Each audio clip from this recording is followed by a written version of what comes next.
Today is August 3rd, approximately 2:30.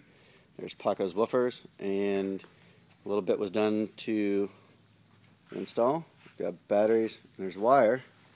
Those wires go up to two 4500s. Two 4500s on the roof.